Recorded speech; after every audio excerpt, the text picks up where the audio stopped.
Hello and welcome everybody here to Dev Diary number 12. Today we're going to start about the Stewardship Lifestyle, and I think this one is quite interesting because I was never, and you will know this if you have watched the channel for a while, I was never inclined to build, tall at all in Crusader Kings II. I don't think it is a good playstyle, and I'm gonna get some flack for that in the comments, but I think that is just not how the game was designed. But with that aside, I do think that Crusader Kings III might actually turn this around.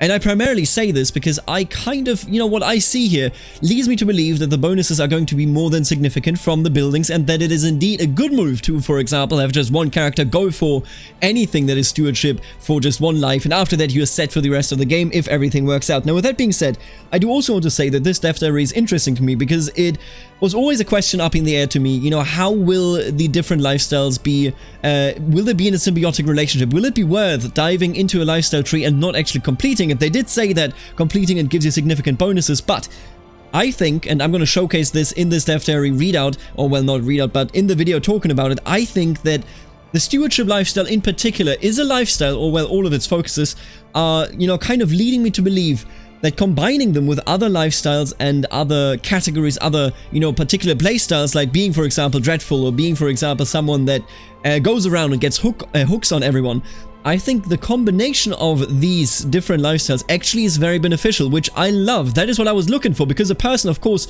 is not entirely focused on intrigue all their life. They have other interests. They have other important things that they love, that they hate, that they do, that they can't do, or that they would like to learn about. So I think this is exactly the wrong way, but let me actually tell you why that is. I already just gave you my judgment kind of on this Dev Diary, but let's actually dive into the Dev Diary itself. First of all, they want to make clear that this is not about another long requested game that ends with the number 3, but I will tell you, as one proper variant who has zero insider information, I believe Victoria 3 will be announced at PDXCon 2020. I may or may not be wrong, though. Don't take this as, something that you should bet money on. Now, that being said, the 3 focus choices for the lifestyle of stewardship is wealth, where you just get some passive income, but that looks nice. 10% every year, or well, every month, is actually quite nice. Honestly, that is a bonus that I might even take in the future. I think that is fairly significant.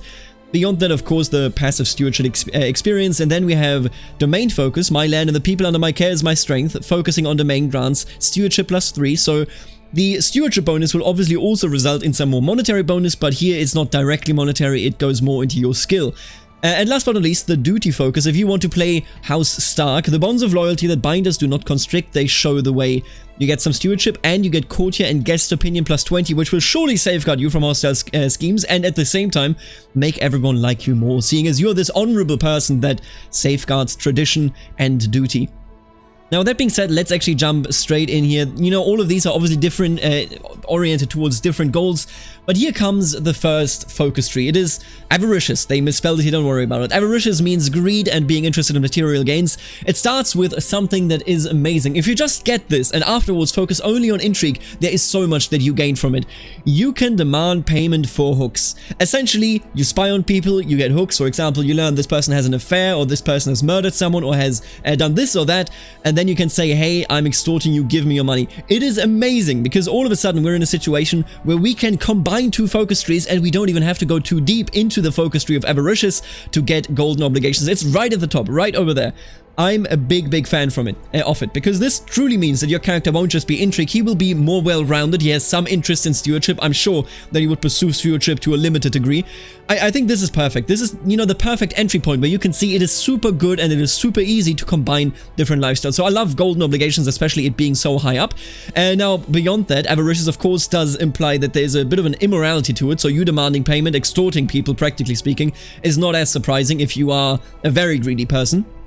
And the developer here writes, considering a dynasty head gains hooks on all dynasty members, I am personally very fond of levying the family tax when I want to build something ostentatious. See, I'm not entirely sure whether this will be balanced, whether it will make sense. Sometimes maybe the player will even be annoyed if, his family head says, hey, give me the money, and you say, what the hell are you doing? Now, I will tell you though, I think this is an interesting idea. It furthers and deepens family interactions. We just have to see how it's balanced. Honestly, let's just let it sit a bit and wait how it actually plays. Afterwards, you have it is my domain, can use the extort subjects decision. The extort subjects decision, we already know it from the rulership focus, or no, actually, sorry, no, we know it from the ambition to build a war chest. Once you take the ambition in Crusader Kings II, you can take a decision every now and again to extort your subjects, and when you extort your subjects, you can choose from whom, the church, the peasants, some other people, and it will make people angry, either the church, for example, just losing church opinion, or the peasants being more able and willing to rebel, all sorts of stuff happening there. Now, it has been moved over here, meaning it is will be available to you as soon as you take this perk, completely irregardless of whether you want to take, you know, build a war chest or not. So this is quite nice. It is free of ambitions. It is free of the temporary notion of the build a war chest ambition. It just becomes available if you are a greedy son of a gun.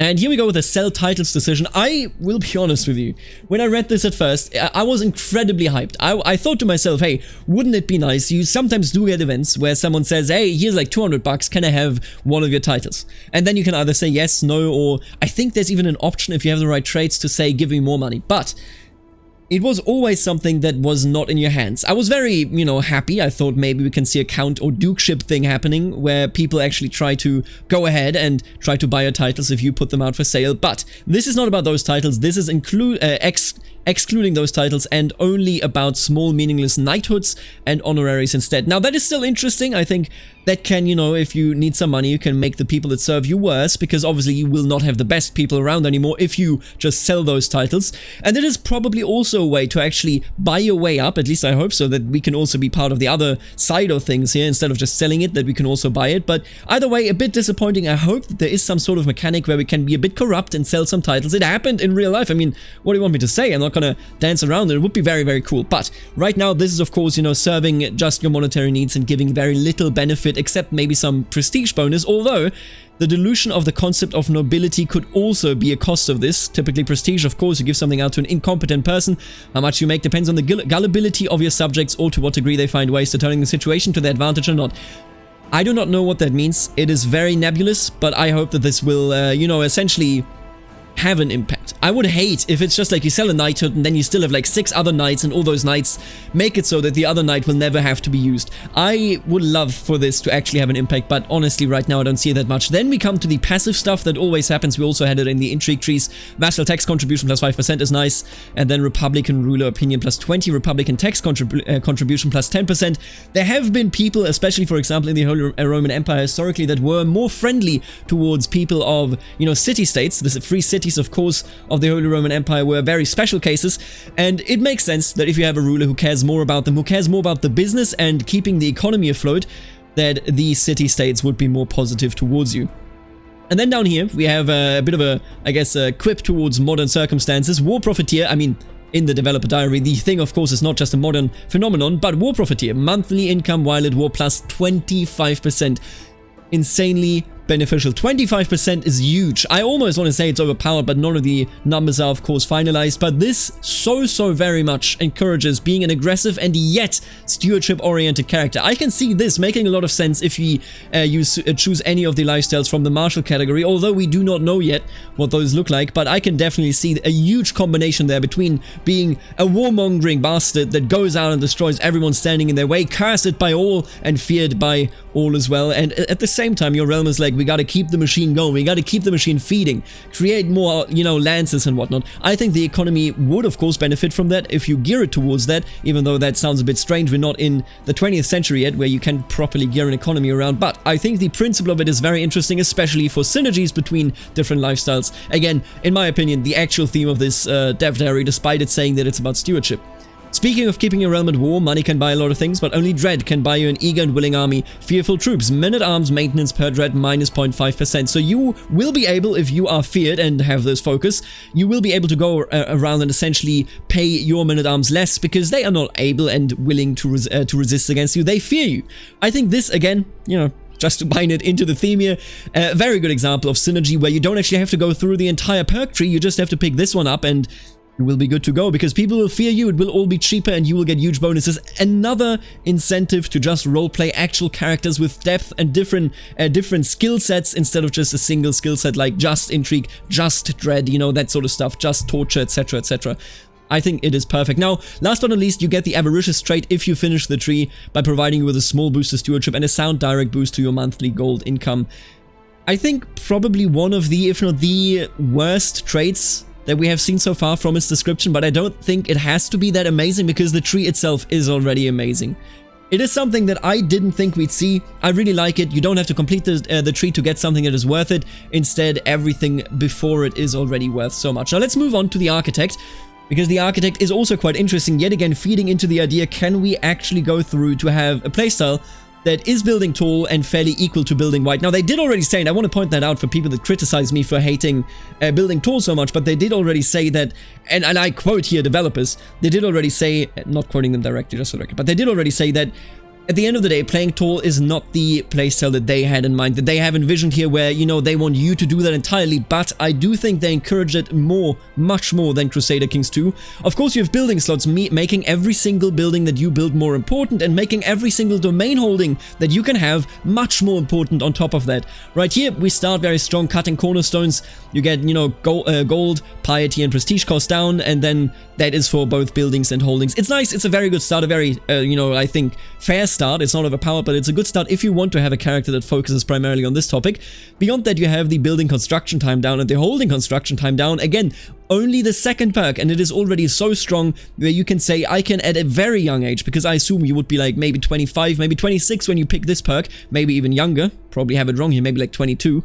And this then will count for the rest of your entire life. It is pretty good. It's pretty good to start with that and already kick off a huge building boost in your empire. Again, I think making playing tall actually much more viable. Now beyond that, what we have down here is centralization, development growth in realm capital, making your territory of course more prosperous, bringing you more money and benefiting you in many ways there.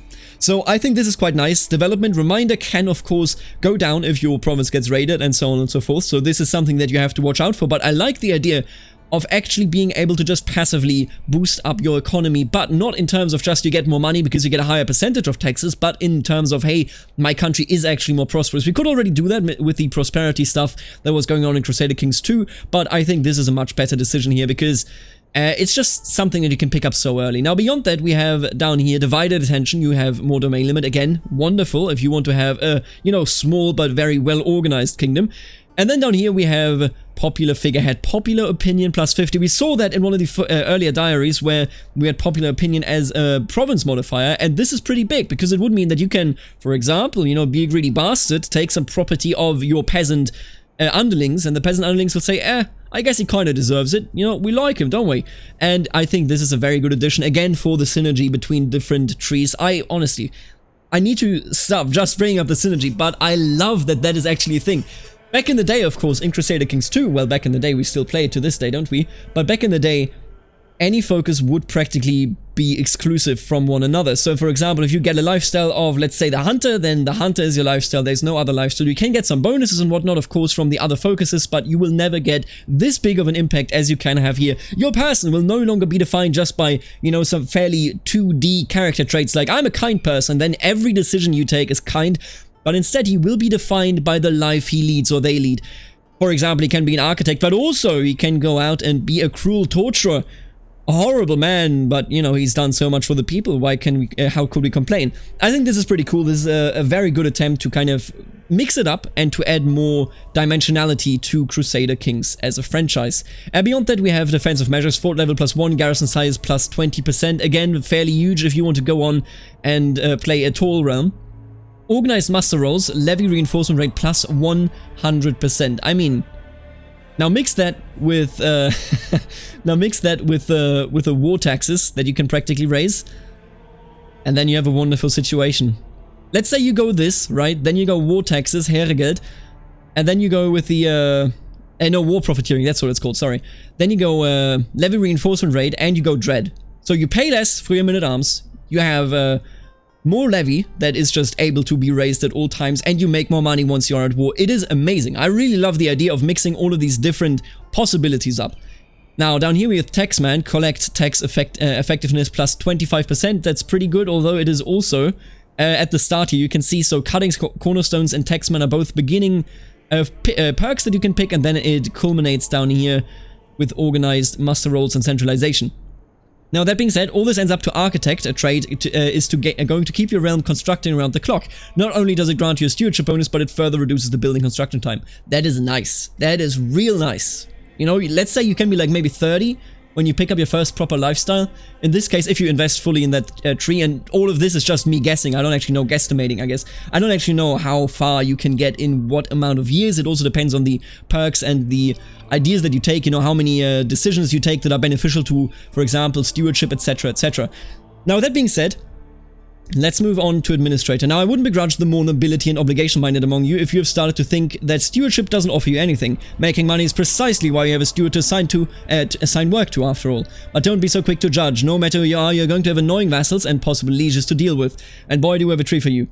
What we're about to see here is insane. I'll be honest with you. I think what we're about to see here is huge because it picks up an intrigue thing that we have in Crusader Kings 2, but not like that. Let me show you. So first of all, classic stuff, likable, direct vassal opinion plus 10 and liege opinion plus 20. Everyone likes you because you are more, you know, obligation-minded. You tell them things about loyalty and about honor, and they say, oh, that's nice, I really endorse that. And then on here we have positions of power, council opinion plus 20.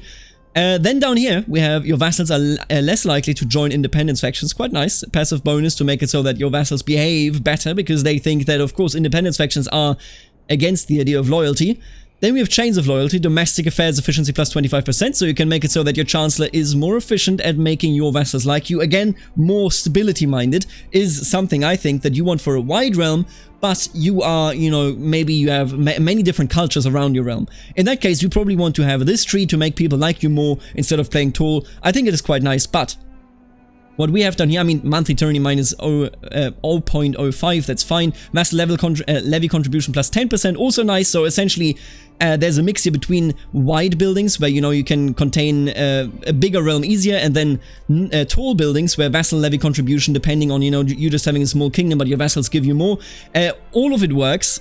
But what we haven't talked about, and what they put at the very top of the tree, but put very far down here, let's go down there. You can use claim throne against your liege. Now this is something, just for the record, that you already can do in Crusader Kings 2 if you are not content, at least I think that is a requirement, and if you are in the de jure realm of a kingdom tier title that your liege holds. Then you can already fabricate a claim throne against your liege.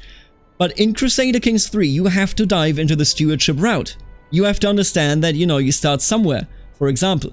And I think that is absolutely massive. I mean, all of these traits, they're all okay and whatnot, but the fact that you start out in this tree with the idea of, hey, I should be the ruler because I'm the best ruler, you know, I know more about honor and loyalty. It is a different move. It makes it so that you might just want to take this first tree perk and then move on to other trees. It's nice that stewardship becomes something that you can always do on the side, whether you play tall or whether you play wide. The tall actually gets so many benefits, but just taking over the realm also gets so many benefits. So, as you can see, by the way, happy powerful vassal tax and levy contribution goes up by 25%. But honestly, those are just modifiers. This is fine. The tree is good. Don't worry about it. But this is huge. This is a game changer. In CK2, as long as you were a de jure member and were not content, you could always fabricate a claim. In meritocracy and claim the throne, you can go ahead and only do it if you have this perk from the tree. Otherwise, this scheme will not be open to you. It's a huge change, gating it behind this tree, but gating it very, very early on, at the first occasion, of course. I don't know how much I think that this actually fits into the idea of you being, you know, honorable and loyal and whatnot, because, I mean, this is the opposite of it. A hierarchy is an established idea that comes with honor and loyalty, but I will say that it being at the top, again, benefits those synergies. You can be a horrible ruler, but you can say, if you can beat me, then you might as well claim the throne, because I also did it. A scheme called Claim the Throne can obviously only ever be risky, but you can employ it against your liege to get a claim on the realm. It's a lot easier to get put into power by a claim infection than by generations of unpredictable inheritance after all. The scheme itself is a hostile scheme that relies on learning and intrigue and uses agents. The most powerful agents will be your liege's council members. You're going to need a lot of powerful support to convincingly stake your claim after all, even though you're obviously the rightful ruler. Lastly, at the end of the path waits the administrator trait. It's a slight mix of both worlds, improving your vassal's opinion of you while also slightly reducing build costs. That's all the new stuff for this week. Right, and with that I want to say, I think the synergies in the stewardship tree are insane, but I'm not the biggest fan of the last one that was shown to us, the administrator tree. It just does strike me as a bit strange. Of course, there's a lot of benefits in there, but the claim throne thing, while I think it's cool that it's there, I don't know if it exactly fits in, but I do think the tree after all is I don't know, I'm honestly, I'm a very mixed opinion of the last tree. The other trees are super cool, especially if you want to play tall. It makes me want to play tall, which usually CK2 never does.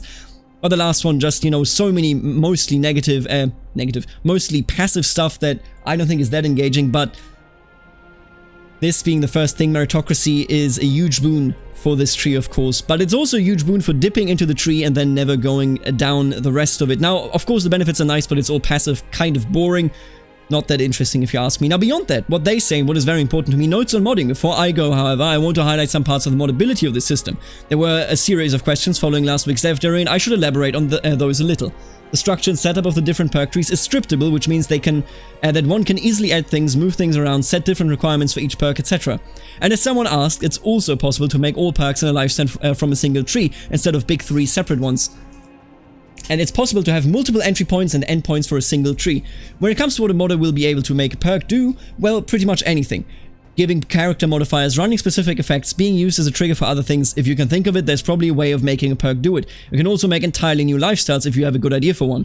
I can think of half a dozen different uses for the system to a modder, and it would surprise me if they quickly find ways of... It wouldn't surprise me if they quickly find ways of using it they haven't done even occurred to us. So while you're patiently and excitedly waiting to play the game, I'm equally excited to see what the inspired people of our modding community are going to get up to. I'm super excited for this. Magic. Imagine magic focus trees. Imagine Elder Scrolls focus trees for classes. Imagine. Dude, there's so much to imagine. I'm super excited for the moddability. I'm very happy that the moddability is this thorough, and I think that's a wonderful thing. Again, this was the Stewardship Lifestyle focus dev diary. In the next one, we're going to be talking, if I'm not mistaken, we're going to be talking about religion, so the learning lifestyle, but not religion itself yet, but the learning lifestyle should be quite interesting as well. I'm very excited for that. I hope so are you, and I, of course, want to thank the members of the channel that are making these videos possible, namely the Barons Aaron, Stefan, the Richest, T. Snywolf, Emma Mello, and Thomas. And then also, of course, the Counts, and that is Suspicious Dakia, Malik 2, Shifty, and Ixom the Naughty, and last but not least, the wonderful Dukes, Benedict, and Nathan. I keep mispronouncing today, forgive me. Knight of Squires, Kenneth, Lexo, Roboman, My Dad Left Me at Arby's, and of course, the Absolute Legends, Eric and Aiden. Thank you so much for supporting the channel. I will see you in the next dev diary. Tell me what you think, especially about the third tree. I think the third tree is one of the most boring ones, although efficient. Don't get me wrong, I'm not saying it's a bad tree. I'm saying it is one of the more boring ones compared to Architect and the Greed one. With that being said, later. Alligator.